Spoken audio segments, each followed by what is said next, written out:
Hello दोस्तों, मैं BS Kumar आपका अपने channel NCERT for government exam में स्वागत करता हूं। दोस्तों देखिए, इस वीडियो में दोस्तों आपके आरपीएफ कांस्टेबल के लिए दोस्तों 50 महत्वपूर्ण क्वेश्चन लाया हूं। ठीक ना, ये 50 महत्वपूर्ण क्वेश्चन में दोस्तों आपको सभी टॉपिक से क्वेश्चन देखने को मिलेंगे। दोस्तों इसमें आपको हिस्ट्री के भी दोस्तों क्वेश्चन देखने को मिलेंगे, साइंस के भी होंगे दोस्तों, जियोग्राफी के भी होंगे, संविधान के भी होंगे दोस्तों। ठीक ना, यानी दोस्तों सभी प्रकार के क्वेश्चन देखने को मिलेंगे। तो देखिए इस वीडियो अच्छा होने वाला है। 50 क्वेश्चन में अपना स्कोर भी जरूर बताइएगा कि आपका स्कोर क्या आ रहा है। अगर दोस्तों आपका 25 से 30 नंबर आ रहा है इस 50 क्वेश्चन में, तो उम्मीद मानिए एकदम आप अच्छी तैयारी में लगे हुए हैं। ठीक ना, तो पहला क्वेश्चन देखते हैं दोस्तों बिना देरी किए हुए। पहला क्वेश्चन है कि निम्नलिखित में से कौन सा देश बाल्कन क्षेत्र का भाग नहीं है। तो बाल्कन क्षेत्र का कौन भाग नहीं है दोस्तों, ये बताना है इसमें। ठीक ना, ऑप्शन है दोस्तों रोमानिया, बुल्गारिया, यूनान, इटली। 51 का क्या हो जाएगा आंसर? 51 का दोस्तों चौथा सही हो जाएगा इटली। इटली दोस्तों ये बाल्कन क्षेत्र का भाग नहीं है। दूसरा देखते हैं, लोकतंत्र यानी डेमोक्रेसी शब्द किस भाषा से लिया गया है? स्पेनिश से, फ्रेंच से, यूनानी से कि डच से? क्या हो जाएगा 52 का आंसर दोस्तों? तो 52 का दोस्तों पहला सही हो जाएगा, स्पेनिश से लिया गया है। ठीक ना, अगला क्वेश्चन देखते हैं, भारत के प्रथम उपराष्ट्रपति कौन थे? अब ये आसान क्वेश्चन है दोस्तों, तो ये मत कहिएगा कि ये आसान, ऐसा क्वेश्चन नहीं आता है दोस्तों। अगर आपका दोस्तों 50 क्वेश्चन है तो उम्मीद मानिए उसमें से 35 क्वेश्चन दोस्तों आपका आसान रहने वाला है, 15 क्वेश्चन आपको फंसाने वाला है रहने वाला है। ठीक ना, तो आसान क्वेश्चन भी आएगा। तो भारत के प्रथम उपराष्ट्रपति कौन थे? डॉक्टर सर्वपल्ली राधाकृष्णन, वराहगिरी वेंकटगिरी की डॉक्टर जाकिर हुसैन की बीडी जत्ती? क्या हो जाएगा 53 का आंसर? 53 का दोस्तों पहला सही हो जाएगा डॉक्टर सर्वपल्ली राधाकृष्णन, भारत के प्रथम उपराष्ट्रपति थे। अगला देते हैं 54, हिंद चीन उपनिवेश था, यानी हिंद चीन उपनिवेश किसका था? इटली का, जर्मनी का, फ्रांस का कि इंग्लैंड का? क्या हो जाएगा 54 का आंसर? 54 का दोस्तों तीसरा सही हो जाएगा, फ्रांस का उपनिवेश था दोस्तों हिंद चीन। ठीक ना, अगला देते हैं, अनुच्छेद 368 का संबंध है। क्वेश्चन एकदम जबरदस्त है दोस्तों, एकदम आपके एग्जाम ओरिएंटेड क्वेश्चन है। वीडियो अच्छा लगे दोस्तों तो जरूर लाइक कीजिएगा वीडियो को। अगला क्वेश्चन है दोस्तों कि अनुच्छेद 368 का संबंध है आपातकाल से है, राष्ट्रपति के चुनाव से है, संविधान के संशोधन से है कि मूल अधिकारों से है? क्या हो जाएगा 55 का आंसर? 55 का दोस्तों तीसरा सही हो जाएगा, संविधान संशोधन से है। ठीक ना, 56 देख लेते हैं, भारत की संसद मिलकर बनती है। भारत की संसद किससे मिलकर बनती है? लोकसभा, राज्यसभा, मंत्रिपरिषद से, लोकसभा, राज्यसभा, प्रधानमंत्री से, लोकसभा, राज्यसभा से, लोकसभा, राज्यसभा और उपराष्ट्रपति से? क्या हो जाएगा 56 का आंसर? 56 का दोस्तों चौथा सही हो जाएगा, लोकसभा, राज्यसभा और उपराष्ट्रपति से दोस्तों संसद मिलकर बनती है। ठीक ना, 57 देख लेते हैं, बौद्ध धार्मिक ग्रंथ विनय पिटक की विषय वस्तु क्या है? तो देखिए सो विनय पिटक की विषय वस्तु क्या है? धार्मिक प्रवचन, बुद्ध का जीवन चरित्र, भिक्षाओं के नियम कि इनमें से कोई नहीं? क्या हो जाएगा 57 का आंसर? 57 का दोस्तों तीसरा सही हो जाएगा, भिक्षाओं के नियम। भिक्षाओं के नियम दोस्तों ये बौद्ध धार्मिक ग्रंथ विनय पिटक की विषय वस्तु है। अगला निम्नलिखित में से कौन सा अधिकार मौलिक अधिकार नहीं है? तो मौलिक अधिकार कौन है? सो हड़ताल करने का अधिकार, शोषण के विरुद्ध अधिकार, समानता का अधिकार कि धार्मिक स्वतंत्रता का अधिकार? क्या हो जाएगा 58 का आंसर? 58 का दोस्तों पहला सही हो जाएगा, हड़ताल करने का अधिकार। हड़ताल करने का अधिकार दोस्तों ये मौलिक अधिकार नहीं है। ठीक ना, अगला देते हैं 59 नंबर। 59 निम्नलिखित में से कौन इटली के एकीकरण से संबंध नहीं है? तो इटली के एकीकरण से संबंध कौन नहीं है? मोजिनी, गैरिबाल्डी, काबूर कि मुसोलिनी? क्या हो जाएगा 59 का आंसर? 59 का दोस्तों चौथा सही हो जाएगा, मुसोलिनी।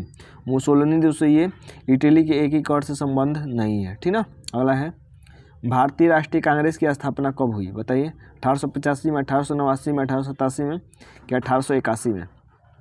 क्या हो जाएगा 60 का आंसर? 60 का पहला सही हो जाएगा, 1885 में दोस्तों भारतीय राष्ट्रीय कांग्रेस की स्थापना हुई थी। अगला देते हैं 61 नंबर। 61 नंबर दोस्तों देखिए सुमेलित करना है। ठीक ना, सूची 1 को सूची 2 से सुमेलित करना है। यहाँ पर दोस्तों आपको ऑप्शन दिखाई दे रहा है 61 में, आराम से दीजिएगा इसका आंसर। देखिए मोतीलाल नेहरू है, BR अम्बेडकर है, राजेंद्र प्रसाद है, सरोजिनी नायडू है। संविधान सभा के सदस्य हैं, संविधान सभा के अध्यक्ष हैं, प्रारूप कमेटी के अध्यक्ष हैं, 1928 में संविधान प्रस्ताव बनाया। क्या हो जाएगा? आराम से मिलाइए दोस्तों, आपको पूरा ऑप्शन दिखाई दे रहा है। ठीक ना, क्या हो जाएगा? तो देखिए ए का मिल जाएगा आपका पहले का दोस्तों पहले का हो जाएगा पंडित मोतीलाल नेहरू, ये हो जाएगा दोस्तों 1928 में संविधान प्रस्ताव बनाया, ठीक ना। उसके बाद बी आर अमनूर का, यानी पहले का चौथा हो जाएगा। उसके बाद दोस्तों बी आर अम्बेडकर, ये दोस्तों प्रारूप समिति के अध्यक्ष थे। उसके बाद चौथे के बाद दोस्तों तीसरा हो जाएगा, चौथे के बाद तीसरा, पहले ही ऑप्शन में दिखाई दे रहा है दोस्तों। उसके बाद राजेंद्र प्रसाद दोस्तों, ये संविधान सभा के अस्थायी अध्यक्ष बने थे। उसके बाद सरोजिनी नायडू दोस्तों, ये संविधान सभा के सदस्य थे, ठीक ना। तो पहला सही हो जाएगा। अगला देते हैं 62 नंबर कि संसद के लोक लेखा समिति के अध्यक्ष कौन है। तो ये देखिए सो ऑप्शन ये थोड़ा सा अब चेंज हो गया है, अब आंसर क्या हो गया, चेंज हो गया। तो आंसर याद रखिएगा कि संसद के लोक लेखा समिति के अध्यक्ष कौन है दोस्तों, उनका नाम है दोस्तों वर्तमान में जो है वेणुगोपाल है। कौन है, वेणुगोपाल है। थोड़ा आप सर्च मार कर भी देख लीजिएगा, ठीक ना, ये चेंज होते रहते हैं। तो ये थोड़ा सा इसका आंसर वेणुगोपाल हो जाएगा। अगला देते हैं दोस्तों, पेटेंट से आप क्या समझते हैं। पेटेंट से संपत्ति का एकमात्र अधिकार, शिक्षा पर एकमात्र अधिकार, किसी विचार या आविष्कार पर एकमात्र अधिकार, सूचना का अधिकार पर एकमात्र अधिकार। क्या हो जाएगा 63 का आंसर। 63 का दोस्तों तीसरा सही हो जाएगा, किसी विचार या आविष्कार पर एकमात्र अधिकार। 64 देख लेते हैं, निम्नलिखित में से कौन औद्योगिकरण का परिमाण नहीं था। तो औद्योगिकरण का परिमाण कौन नहीं था, शहरीकरण, मास प्रोडक्शन, उपनिवेशीकरण, अंधराष्ट्रवाद। क्या हो जाएगा 64 का आंसर। 64 का दोस्तों चौथा सही हो जाएगा अंधराष्ट्रवाद। ये दोस्तों औद्योगिकरण का परिणाम नहीं था। 65 देख लेते हैं कि बक्सर की लड़ाई हुई थी 1664 में, 1746 में, 1774 में कि 1764 में। क्या हो जाएगा 65 का आंसर। 65 का दोस्तों चौथा सही हो जाएगा 1764 में दोस्तों बक्सर की लड़ाई हुई थी, ठीक ना। अगला देते हैं, जैन धार्मिक ग्रंथों का पहला संकलन तैयार हुआ था अमरावती में, वल्लभी में, प्रयाग में, उज्जैन में। 66 का क्या हो जाएगा आंसर। 66 का दोस्तों दूसरा सही हो जाएगा, ठीक है, दूसरा सही हो जाएगा वल्लभी में दोस्तों जैन धार्मिक ग्रंथों का पहला संकलन तैयार हुआ था। 66 देख लेते हैं, नई दिल्ली का वास्तुकार कौन था। चार्ल्स कोरिया, एडवर्ड लुटियन, ली कार्बूजियर, किनमें से कोई नहीं। 67 का क्या हो जाएगा इसमें। 67 का दोस्तों दूसरा सही हो जाएगा एडवर्ड लुटियन। एडवर्ड लुटियन दोस्तों ये नई दिल्ली के वास्तुकार थे। 68 देख लेते हैं, हिमालय तथा अल्पस किस प्रकार के पर्वत हैं। वलित पर्वत, मरसोत्स पर्वत, ज्वालामुखी पर्वत, कि इनमें से कोई नहीं। क्या हो जाएगा 68 का आंसर। 68 का दोस्तों पहला सही हो जाएगा वलित पर्वत। हिमालय तथा अल्पस किस प्रकार के पर्वत हैं, तो ये दोस्तों वलित पर्वत हैं। पृथ्वी की घूर्णन दिशा है बताइए, पूर्व से पश्चिम है, पश्चिम से पूर्व है, उत्तर से दक्षिण है कि दक्षिण से उत्तर है। क्या हो जाएगा 69 का आंसर। 69 का दोस्तों दूसरा सही हो जाएगा पश्चिम से पूर्व है, ठीक ना। बहुत लोग दोस्तों पूर्व से पश्चिम मार देंगे, याद रखिएगा पश्चिम से पूर्व, दूसरा ऑप्शन सही होगा। अगला लेते हैं, निम्नलिखित में से कौन सा आंतरिक ग्रह नहीं है बताइए। आंतरिक ग्रह कौन नहीं है। बुध, शुक्र, पृथ्वी, बृहस्पति। देखिए जो शुरू के जो ग्रह होते हैं, शुरू के 4 बुध, उसके बाद शुक्र, पृथ्वी, उसके बाद मंगल, ये दोस्तों कहलाते हैं आपके आंतरिक ग्रह कहलाते हैं, ठीक ना, आंतरिक ग्रह। इसके बाद दोस्तों जो होता है 4 बृहस्पति, शनि, अरुण और वरुण, ये कहलाते हैं सो वाह्य ग्रह, ठीक ना।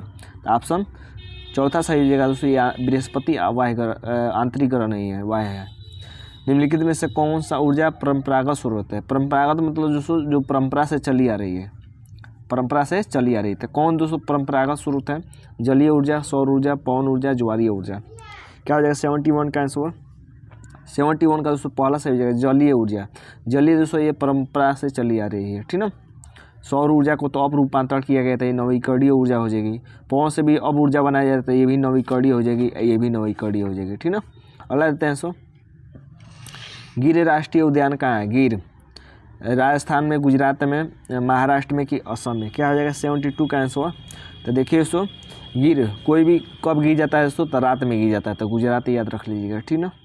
अगला है, झूम कृषि भारत में कौन से भाग में की जाती है। पश्चिमी घाट में, दक्षिण भारत में, मध्यवर्ती भारत में, उत्तर पूर्वी भारत में। क्या हो जाएगा 73 का आंसर। 73 का दोस्तों चौथा सही हो जाएगा उत्तर पूर्वी भारत में दोस्तों झूम कृषि की जाती है, ठीक ना। चिनूक है बताइए, चिनूक क्या है। शीत ऋतु में बहने वाली शीत पवन, शीत ऋतु में बहने वाली गर्म पवन, गर्म ऋतु में बहने वाली शीत पवन, ये गर्म ऋतु में बहने वाली गर्म पवन। क्या हो जाएगा 74 का आंसर। 74 का दोस्तों दूसरा सही हो जाएगा शीत ऋतु में दोस्तों बहने वाली गर्म पवन, ये क्या कहलाती है, चिनूक कहलाती है, ठीक ना। भारत का केंद्रीय बैंक कौन सा है, महत्वपूर्ण है। Reserve bank of India, state bank of India, केंद्रीय सहकारी bank, central bank of India. क्या हो जाएगा 75 का आंसर। 75 का दोस्तों पहला सही हो जाएगा रिजर्व बैंक ऑफ इंडिया। अगला है UNDP द्वारा प्रकाशित मानव विकास रिपोर्ट देशों की किस आधार पर तुलना करती है। नागरिकों का शैक्षिक स्तर, उनका स्वास्थ्य स्तर, देश की प्रति व्यक्ति आय की उपयुक्त सभी। क्या हो जाएगा 76 का आंसर। 76 का दोस्तों चौथा सही होगा उपयुक्त सही हो जाएगा, ठीक ना। सभी के आधार पर दोस्तों UNDP मानव विकास रिपोर्ट क्या तुलना करती है। अगला लेते हैं विश्व का तात्पर्य, महत्वपूर्ण क्वेश्चन है कि विश्व से आप क्या समझते हैं। ऑप्शन है संपूर्ण पृथ्वी पर समान दिन रात, उत्तरी गोलार्ध में सबसे छोटा दिन, दक्षिणी गोलार्ध में सबसे छोटा दिन, उपयुक्त में से कोई नहीं। क्या हो जाएगा 78 का आंसर। 77 का आंसर। 77 का पहला सही होगा संपूर्ण पृथ्वी पर समान दिन रात को दोस्तों विश्व कहते हैं। मोस्ट इंपोर्टेंट है, याद रखिएगा। अगला है सिद्धू और कान्हू का संबंध कैसे है। मुंडा विद्रोह से, संथाल विद्रोह से, भील विद्रोह से, कोया विद्रोह से। क्या हो जाएगा 78 का आंसर। 78 का दोस्तों दूसरा सही हो जाएगा संथाल विद्रोह से दोस्तों संबंधित है सिंधु और कान्हू का संबंध, ठीक ना। किस राज्य में मिड डे मील योजना सर्वप्रथम शुरू की गई थी। तमिलनाडु में, आंध्र प्रदेश में, हरियाणा में, पंजाब में। क्या हो जाएगा 79 का आंसर। 79 का दोस्तों पहला सही होगा तमिलनाडु। तमिलनाडु में दोस्तों मिड डे मील योजना सर्वप्रथम शुरू की गई थी। 80 नंबर है निम्नलिखित में से किस राजवंश ने मध्यकालीन भारत में शानदार उद्यानों का निर्माण किया। मुगल, तुगलक, खिलजी, सैयद। क्या हो जाएगा 80 का आंसर। 80 का दोस्तों पहला सही होगा मुगल, ठीक ना। तो निम्नलिखित में से किस राजवंश ने मध्यकालीन भारत में शानदार उद्यानों का निर्माण किया, तो मुगल ने। अगला देते हैं सो यूरोप में प्रिंटिंग प्रेस का आविष्कार कौन था। गुटेनबर्ग, कैक्सटन, रेमिंगटन, इनमें से कोई नहीं। क्या हो जाएगा 81 का आंसर। 81 का पहला सही हो जाएगा गुटेनबर्ग। यूरोप में प्रिंटिंग प्रेस का आविष्कार कौन था, तो गुटेनबर्ग था। 82 है कि जब लोग रोजगार मुक्त लगते हैं, रोजगार युक्त लगते हैं तो परंतु वे वास्तव में नहीं होते, बेरोजगारी कहलाती है। खुली बेरोजगारी कहलाती है कि मौसमी, कि छुपी हुई, कि संरचनात्मक। क्या हो जाएगा 82 का आंसर। 82 का दोस्तों तीसरा सही होगा छुपी हुई बेरोजगारी कहलाती है। अगला 83 नंबर कि ग्लोब पर भूमध्य रेखा के समांतर खींची जाने वाली रेखाएं कहलाती है। तो ग्लोब पर दोस्तों भूमध्य रेखा के अगर समांतर रेखा खींचेंगे तो क्या कहलाएगी, ट्रॉपिक्स कहलाएगी, देशांतर कहलाएगी, अक्षांश कहलाएगी, मेरिडियंस कहलाएगी। क्या हो जाएगा 83 का आंसर। 83 का दोस्तों तीसरा सही होगा अक्षांश कहलाएगी, ठीक ना। 84 देख लेते हैं। संसार का सबसे लंबा रेल मार्ग कौन है। ट्रांस साइबेरियन रेल मार्ग है, ट्रांस अरेबियन रेल मार्ग है, ट्रांस यूरोपियन रेल मार्ग है, ट्रांस एशियन रेल मार्ग है। देखिए इसको ऑप्शन के हिसाब से बताना है आपको, ठीक ना। 84 का दोस्तों पहला सही हो जाएगा ट्रांस साइबेरियन रेल मार्ग। 85 है कि भारत का क्षेत्रफल विश्व के कुल भौगोलिक क्षेत्रफल का कितना प्रतिशत है। 2.4%, 3.5%, 3.2%, 3.7%। क्या हो जाएगा 85 का आंसर। 85 का पहला सही हो जाएगा 2.4%।